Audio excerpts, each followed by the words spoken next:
이번에는 어휘 둘을 살펴보겠습니다. 어휘 둘을 대하면 가장 먼저 떠오르는 우리말 단어는 하다일 것입니다. 그래서 우리말 하다와 거의 같은 의미로 이해하고 적용하려 들지만 두는 동작 동사만이 아니라 조동사로도 기능하기 때문에 두가 보여주는 역할 기능을 동작 동사와 조 플러스 동사로 달리 수용해야 하므로 여기서는 두가 하게 하다라는 이중의 의미로 속성화되어 있다고 보고 그런 이중의 의미로 작용하고 또 이해해야 하는지를 살펴보겠습니다.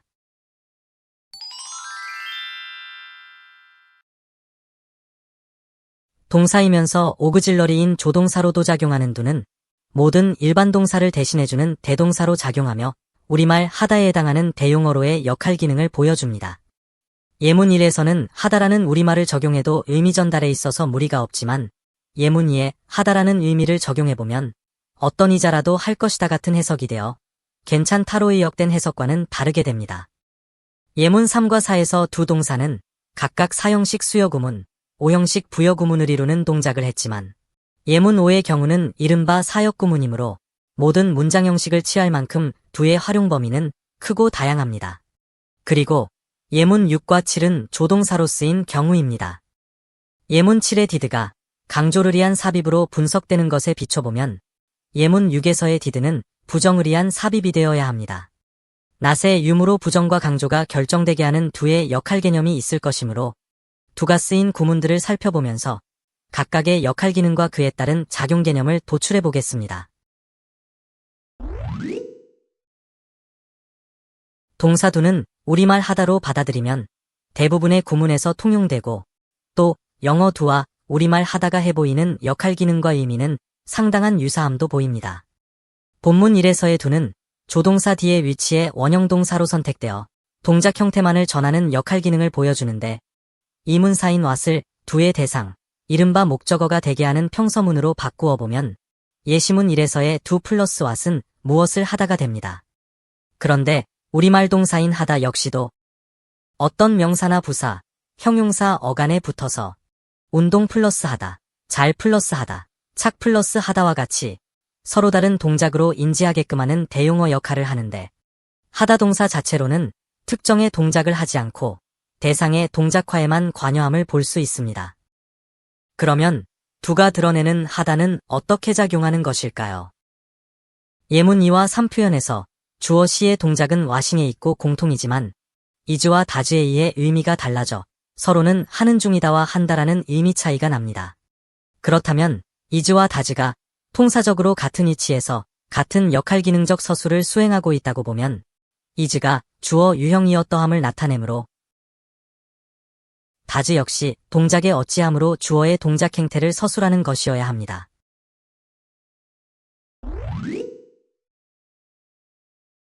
이번에는 조동사로 쓰인 경우인데 본문 이 같은 유형의 구문을 대하면 의문 표현을 위해 조동사로의 두를 선택 발화하는 것으로 이해하게 됩니다.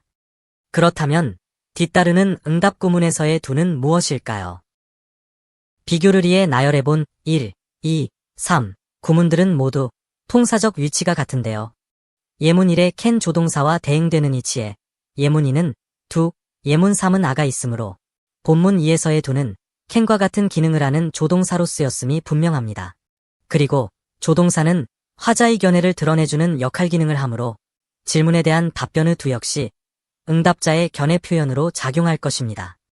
다음은 명령문의 경우를 보겠습니다. 본문 3 표현은 명령문의 연속으로 앞은 부정의 명령이고 뒤는 조건 달린 명령입니다. 따라서 두에 적용되는 역할 기능은 조동사와 일반 동사로 달리 작용합니다. 그렇지만 앞뒤 모두가 하다라는 하나의 의미로 작용해야 한다면 본문 3의 앞뒤에 작용하는 공통의 표현 요소가 있을 것이므로 우리말 해석어 말로만 말고 행동에 옮겨라에서 찾아보아야 합니다. 행동에 옮겨라라는 우리말은 실천, 즉 실현시켜라입니다. 예문 1과 2에서 보면 낫에 의해 부정되는 대상은 다를지라도 실현시킴이라는 동작 상황을 펼쳐 보이는 동작으로 보고 해석해도 유사한 의미가 전해지므로 온리 두의 두도 앞에 조동사 도온트처럼 어떤 행위를 실현시키는, 즉 펼쳐 보이는 동작 표현으로 작용하고 있다고 볼 수 있습니다. 예문 3의 해석은 어떻게든 해야만 한다라고 의역되어 있지만 이 구문을 어휘별 심층 의미로 직역하면 수동화된 예문 4처럼 뭔가는 그것에 근접되어져야 한다가 되는데 이것은 전치사 어바웃의 근접 상태를 말해주는 역할 기능에 의해서 이세 거의 다가감 상태가 표현되기 때문입니다. 이에 따라 두 동사의 수동화, 펼쳐 드러나 보여짐을 적용해보면 썸씽을 이세 근접시키는 동작 상황이 나타납니다. 펼치모의 심층 구조적 분석에서 그 현상을 이해해 보겠습니다. 이와 같은 분석은 심층 구조상으로 동사를 반드시 목적 대상에게 동작을 끼치게 하는 사역성으로 타동사화하고 주절주어의 능동적 행위에 따른 피역 대상의 수동 피동적 처해짐과 그것이 처한 상황에 대한 부가서술이 영어 구문 형성의 기저현상임을 받아들이고 시도한 것으로서 이것은 다음과 같이 정리됩니다. 주어의 능동적 행위에 따른 의도 대상의 수동 피동화 현상이 영어 구문 형성의 심층 기반에 있고 주어 플러스 동사 플러스 대상 플러스 상황 구체화 형식으로 나열됩니다. 이 분석 구조에서 보면 A에서 두의 썸씽 사역화는 B에서 수동 피동적 처해짐을 거쳐 C에서 구체화되어 이세 근접되어야 하므로 표현이 완성됩니다. 그렇지만 이런 심층 구조적 의미 생성 작용들이 본문 같은 의역을 나올 수 있게 하는 요소들일지라도 두의 역할 기능인 펼쳐보임 동작만으로는 두의 역할을 다 이해할 수는 없습니다. 프롬은 기점 전치사로 이것을 기점으로 하는 이름임을 선언합니다. 심층적으로 본래 여기 이것에 있었음이라는 의미로 구체화하는 상태사로서 통사적으로 구체화업구 앞에 전치되기 때문입니다.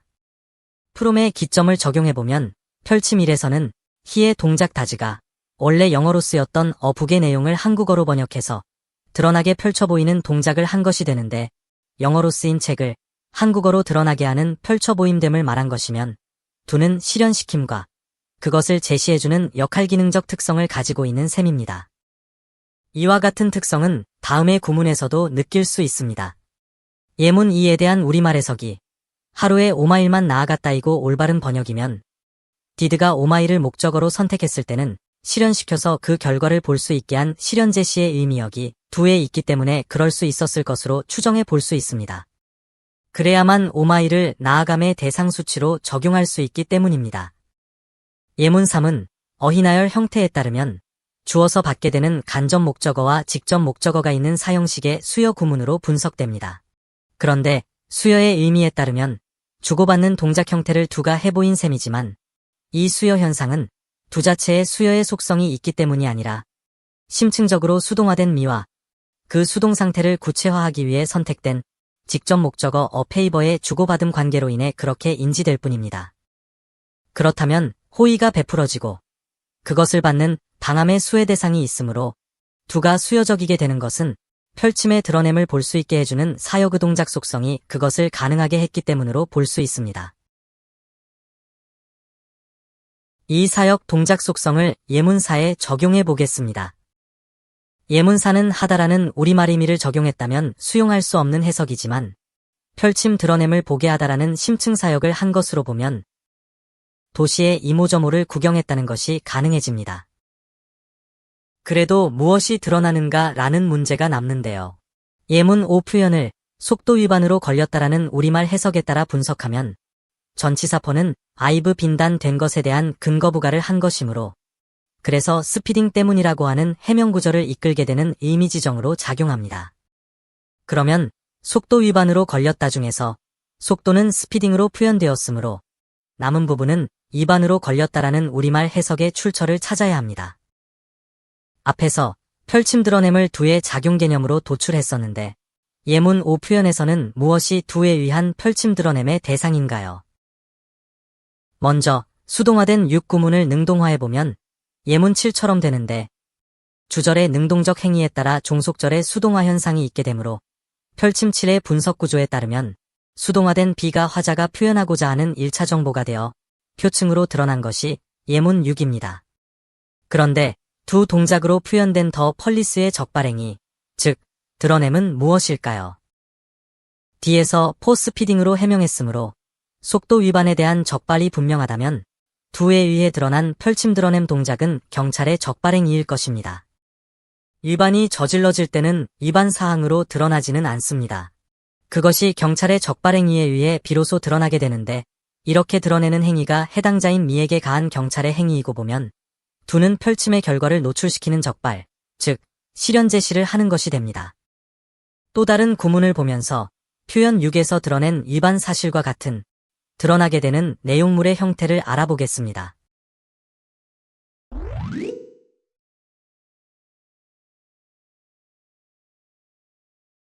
예문 1에서 두는 주절동사 스피크의 중복을 피하는 대용어로 쓰였습니다. 이것이 대동사 기능인데 예문 2의 경우 did는 대동사로 설명이 가능할까요?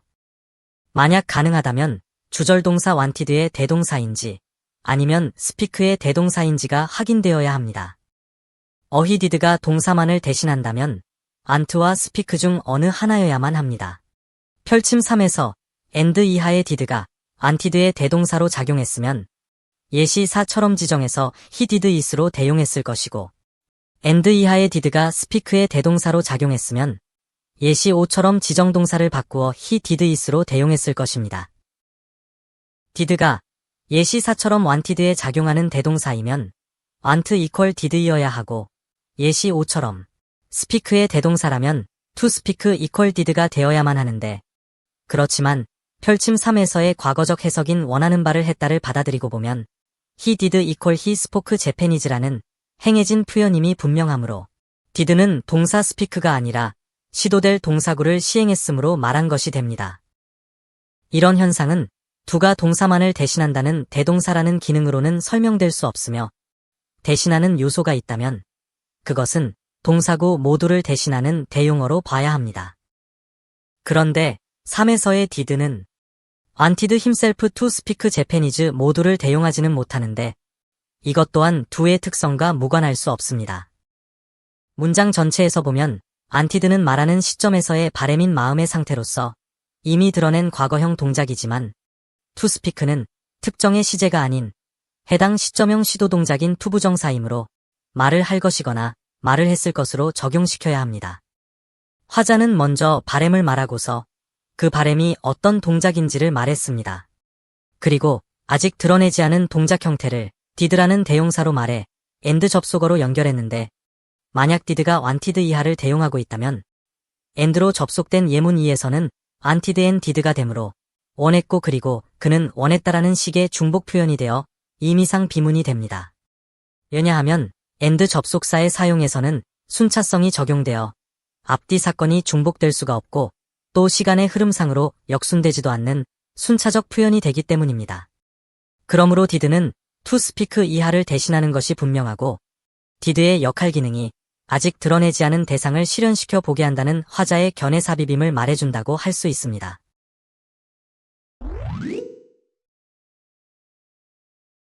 앞에서 did the town을 구경했다라고 해석할 때 펼침 드러냄을 보게 한다라는 개념이 작용했다고 보았습니다. 본문 6에도 같은 개념이 적용되어야 하는데 더 거라지는 차가 들어갈 수 있는 공간입니다. 그래서 차가 들어갈 수 있도록 이것저것을 치웠다는 것이 되는데요. 그 결과 차고로서의 형태 드러냄이 나타났을 것이고 표현 1에서 도시의 형태 드러냄처럼 그것을 대상 삼아 보게 했다는 사역 동작을 did로 표현해준 것이므로 did의 역할 기능은 제시적일 수밖에 없습니다. 예문 2처럼 in yellow를 덧붙여 말하면 차고를 노랗게 칠했다가 되는 것도 노랗게 칠이 된 드러냄의 대상을 볼 수 있게 해두었다는 심층적 의미가 작용하고 있어야 가능할 것입니다. 낫이 개입된 예문 1과 2에서 두가 가진 작용 개념의 개연성을 넓혀보겠습니다. 예문 1과 이 두 표현상의 의미 차이는 무엇일까요? 표현 1에서의 악센트는 dont에 있고 표현 2의 악센트는 not에 있습니다. 이것은 화자가 부정하려는 내용이 무엇인가를 알려주는 방법일 것입니다. 예문 1의 부정대상은 두 자체이지만 예문 2의 부정대상은 want일 수밖에 없습니다.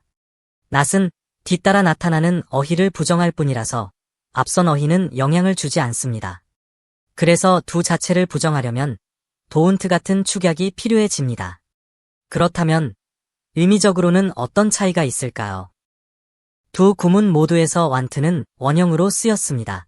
다시 말해서 원하기라는 속성으로의 동작 형태만을 표현해주는 것이라서 화자의 주된 전달이사는 do와 not에 있습니다. 표현 1의 경우는 원하는 마음의 드러냄을 보게 하지 않는다는 표현인 반면에 표현 2는 원하지 않는 마음의 드러냄을 보게 한다는 차이가 있습니다. 여기서 원하는 마음 want와 원하지 않는 마음 not want는 겉으로 드러내기 이전의 마음먹음입니다. 이미 내적으로 결정지어진 행위이기 때문에 이것이 do가 드러나게 하는 내용물이 됩니다. 부가음 문문 3에서 보면 알 수 있습니다. 부가음 문절 didn't he를 그러지 않았니라고 하게 되는 것도 주절 주어인 he가 속삭이는 모습을 드러나게 하지 않았느냐는 반문이기 때문입니다. 결국 do는 어떤 꼴에 노출시킴이 되는데 이렇게 부가음 문문에서 추정해 볼 수 있듯이 didn't로 드러내지 않았느냐를 말하면 그 뒤에 복원되어질 수밖에 없는 생략 내용은 앞에서 말한 내용인 이미 저질러진 결정지어진 행위가 될 것입니다. 그러면 저지른 혹은 이미 결정지어진 행위는 어떠한 모양새일까요? 본문 8은 이미 어떠한 행위가 심지에 가해진 상태이고 그래서 그 행위는 이미 끝나 있음을 알 수 있습니다. 달리 말해 엎질러진 물은 주워 담을 수 없다와 같은 뜻을 전하는 꼴입니다. 여기서의 단 역시 어떤 행위를 가해 이미 끝나 있음을 말해야 하는 것이므로 우리말 펼침 드러냄에 해당시켜보면 선택의 여지없는 수용의 결과가 됩니다. 앞서 발생한 어떤 상황을 수용해야 하는 반응 표현 1에 다시 적용해 보겠습니다. 예문 1 표현만으로는 무엇을 말하는지 알 수 없는데 대수로 단정 지은 어떤 상황을 가상하고 펼침 드러냄으로 이해하면 이렇습니다. 펼침 1에서처럼 목적어, 즉 삼형식의 표적 대상인 미가 심층적으로 처해지는 피동화를 구체화하는 대상으로 쓰였음을 수용하면 미를 어떤 펼침 드러남을 보게 된 대상으로 다루는 표현이 됩니다. 예문 1에서처럼 그것은 당해낼 수 없다 같은 표층적 이역이 가능한 것도 두 동사의 표적 대상인 미가 대수로 단정된 어떤 펼침 드러냄을 당한 것이 되기 때문에 드러난 그대로를 선택의 여지 없이 수용하는 듯한 표현이 됩니다. 예문 2와 3에서도 보면 펼쳐진 해당 상황 드러냄 보게 됨을 수용할 수밖에 없을 때의 대꾸 표현입니다. 예문 4 표현에서도 펼침 드러냄을 욕 다음이라서 해치움쯤으로 인지할 수 있습니다. 물론 예문 5 표현에서는 긍정적인 수용으로 표현되었는데 선택의 여지를 두지 않는 듯한 더 이상은 어쩔 수 없다는 수용임을 알 수 있습니다.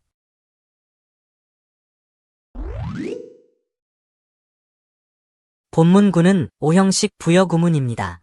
따라서 미는 파인 상태를 부여받게 되는 의미 표현이 되는데요.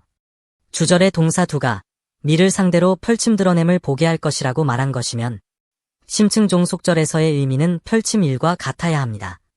주절에서 do의 발화로 표현한 드러냄 보여줌은 심층 종속부에서 찾을 수 있습니다. 종속절의 수동적 처해짐에 따르면 드러나게 됨은 비단으로 표현되는데 비단이라는 수동적 처해짐은 상황부가부에서 구체화되기 때문에 드러냄이 비춰지는 모양새는 it is fine에서 확인되는 셈입니다. 이 작용들이 본문의 해석에서 50불은 나를 파인 상태가 되게 해줄 것이다라는 직역을 가능하게 한 것으로 보고 둘을 펼침 드러냄을 보게 한다라는 사역동작으로 수용해서 다음의 구문들도 이해해 보겠습니다. 예문 2와 3의 의미 차이는 제시분사인 A 관사와 무관사에서 비롯됩니다. 예문 2에서는 A의 수식으로 인해 햄릿이라는 유형으로 펼침 드러냄을 보게 했다가 되어 흉내라는 근거가 되고 예문 3에서의 무관사는 태생적인 자기 유형을 말하기 때문에 햄릿 그 자체는 펼침 드러냄의 역할 대상이기에 충분합니다. do가 사용된 표현들에서 드러난 특성들을 정리하면 이렇습니다. 첫째, do는 실현된 어떠함을 드러내서 보게 하는 이중 동작을 합니다. 둘째, do의 드러냄을 보게 함은 주어의 사역도 화자의 견해도 되어줍니다. 셋째, do에 의한 드러냄의 실상은 펼쳐진 결과물입니다. 이제는 도출해본 do의 역할 기능과 작용 개념으로 do의 사용이 자유로워지시기 바랍니다. 구독을 눌러두시고 또 다른 어휘 분석도 놓치지 마세요. 이러한 문법 분석이 낯설거나 어려우시면 반복해보세요. 영어가 새롭게 다가올 것입니다. 자세히 보시려면 출판되어 있는 전자책과 종이책을 활용하세요. 물론 홈페이지에서는 무료로 보실 수 있습니다.